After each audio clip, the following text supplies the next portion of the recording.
Hello everyone, welcome back to this playlist जिसमें हम machine learning के हर इंपॉर्टेंट टॉपिक को 7 मिनट के अंदर कवर कर रहे हैं। तो सिंपल, मजेदार और प्रैक्टिकल तरीके से अगर आप एक नई प्लेलिस्ट ढूंढ रहे हो, आप मशीन लर्निंग के कॉन्सेप्ट को समझना चाहते हो क्विकली, तो ये प्लेलिस्ट आपके लिए।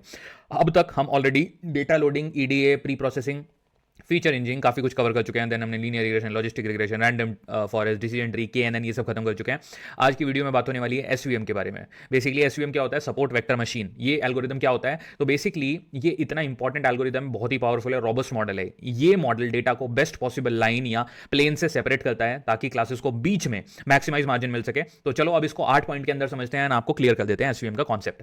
एसवीएम का बेसिक आइडिया दोस्तों ये है कि डेटा को आप क्लासेस डिफॉल्ट या नॉन डिफॉल्ट को एक हाइपर प्लेन, जिसको हाइपर प्लेन कहते हैं, से सेपरेट करना। मतलब दोनों क्लासेस में मैक्सिमम डिस्टेंस आपको मार्जिन रखना होता है। तो ये जो हाइपर प्लेन है वो लाइन या प्लेन होता है। मतलब प्लेन मतलब एक प्लेन सरफेस जो दोनों तरफ से पॉइंट से सबसे दूर होता है। ओके, तो क्रेडिट रिस्क अगर की मैं बात करूं, क्रेडिट रिस्क में ये कहने जैसा है कि गुड और बैड कस्टमर के बीच एक सॉलिड बाउंड्री बना दो ताकि गलत जो प्रेडिक्शन है वो कम होता जाए। So that is the whole concept. अगर आप यहाँ पे ग्राफ में भी देखोगे, so that's what I am talking about. ये हमने बाउंड्री बना दी। देखो, हर एक कलर के बीच में एक बाउंड्री बनाई है जो कि हेल्पफुल है आइडेंटिफिकेशन के लिए। Okay, so this is a very easy concept. Now second point, margin और support vector machine. Basically margin वो डिस्टेंस होता है जो हाइपर प्लेन के नियरेस्ट डेटा पॉइंट तक, मतलब एसवीएम जो हमारा है उसके मैक्सिमम मार्जिन वाला हाइपर प्लेन चूज करता है। नियरेस्ट डेटा पॉइंट्स जो हैं वो मार्जिन को डिफाइन करते हैं, उनको सपोर्ट वेक्टर मशीन कहते हैं। यही मॉडल के लिए सबसे इंपॉर्टेंट पॉइंट बन जाते हैं। अगर इनको हटा दो तो हाइपर प्लेन आपका इजीली बदल जाएगा और वो काफी ज्यादा डेटा के लिए इनएक्यूरेट रहेगा।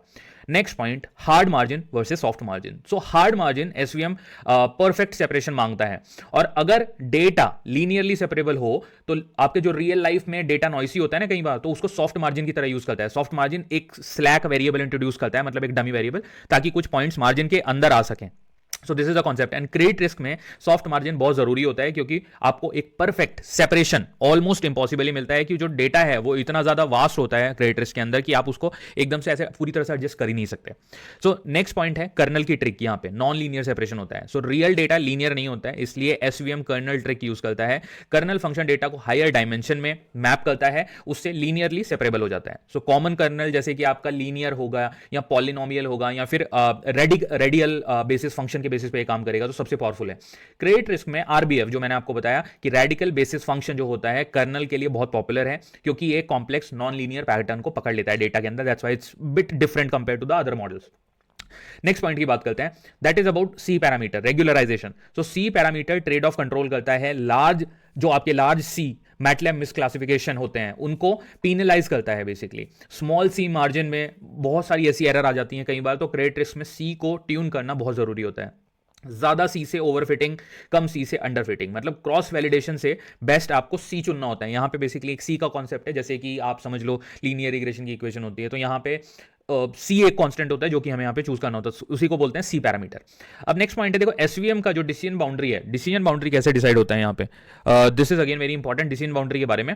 तो एसवीएम का डिसीजन बाउंड्री स्मूथ और रोबस्ट होता है। आउटलायर पे काम जो होता है, मतलब काफी कम इफेक्ट होता है आउटलायर पे, क्योंकि सिर्फ एसवीएम मैटर करता है यहाँ पे। सो क्रेडिट रिस्क में जब क्लासेस इंबैलेंस हो जाती हैं और आउटलायर जो आपके होते हैं वो एसवीएम के बहुत स्टेबल प्रेडिक्शन देता है।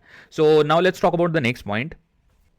सो जो हमारा नेक्स्ट पॉइंट है वो है एसवीएम का डिसीजन बाउंड्री किस तरह से सेट करते हैं। तो ये पावरफुल एंड रॉबस्ट होता है। सबसे पहली चीज देखिए, एसवीएम का जो डिसीजन बाउंड्री है स्मूथ और रॉबस्ट होता है। ये ऑब्वियसली आउटलायर जो होता है उस पर कम इफेक्ट होता है क्योंकि सिर्फ एसवीएम ही यहाँ पे मैटर करते हैं बेसिकली एसवीएम एल्गोरिदम के लिए। क्रेडिट रिस्क में जब क्लासेस इंबैलेंस होती हैं और आपके आउटलायर काफी ज्यादा एक्टिव होते हैं, बेसिकली एक्सट्रीम रिस्की कस्टमर जब आपके वहां पे आ जाते हैं आपके डेटा में, सो एसवीएम बहुत स्टेबल प्रेडिक्शन देता है। That's why it's very considerable.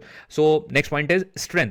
जब एसवीएम आपका बेसिकली किंग बन जाता है, वो कौन सी सिचुएशन है? एसवीएम जो है हाई डायमेंशन डेटा पे बहुत ज्यादा स्ट्रॉन्ग है, मतलब इसके अंदर कर्स ऑफ डायमेंसिटी के इफेक्ट कम पाए जाते हैं जो कि आपके कई सारे दूसरे मॉडल में ज्यादा होते हैं। ओवरफिटिंग कम होता है क्योंकि आपके जो मार्जिन है वो मैक्सिमाइज कर देता है। नॉन लीनियर पैटर्न कर्नल से हैंडल कर लेता है। क्रेडिट रिस्क में जब फीचर बहुत ज्यादा होते हैं ना, तो एसवीएम बहुत एक्यूरेट और इंटरप्रेटेबल आपको आउटपुट देता है और वो इजीली आप क्रैक कर लोगे। Now the conclusion of this is all about that weakness क्या है इस मॉडल की? ट्रेनिंग स्लो है। बड़ा डेटा सेट अगर आपका आ जाएगा तो आपका जो स्लोनेस है वो काफी आप फील करोगे। कर्नल चॉइस और पैरामीटर, मतलब कि बेसिकली सी एंड गामा, वो ट्यून करना इट्स नॉट वेरी इजी। तो कुछ जो बिगिनर हैं मशीन लर्निंग के अंदर उनके लिए थोड़ा सा डिफिकल्ट हो सकता है। And then multi class classification, ये थोड़ा सा कॉम्प्लिकेटेड है कि 1 to 1 है या 1 to मैनी है, 1 to all and all, that is going to be big confusion. इसलिए बड़े डेटा पे न्यूरल नेटवर्क या फिर ग्रेडियंट बूस्टिंग, जिसको एक्सजी बूस्ट भी कहते हैं, वो एल्गोरिदम यूज किए जाते हैं। तो चलिए यहाँ पे एसवीएम को हम खत्म करते हैं। आई होप आपको ये वीडियो पसंद आया होगा। अगर आपको ये एसवीएम का कॉन्सेप्ट क्लियर हुआ है तो प्लीज इस वीडियो को आप लाइक करिएगा, कमेंट करके बताइएगा कोई क्वेश्चन कंसर्न हो, और चैनल को सब्सक्राइब करिएगा। Thank you so much, all the best.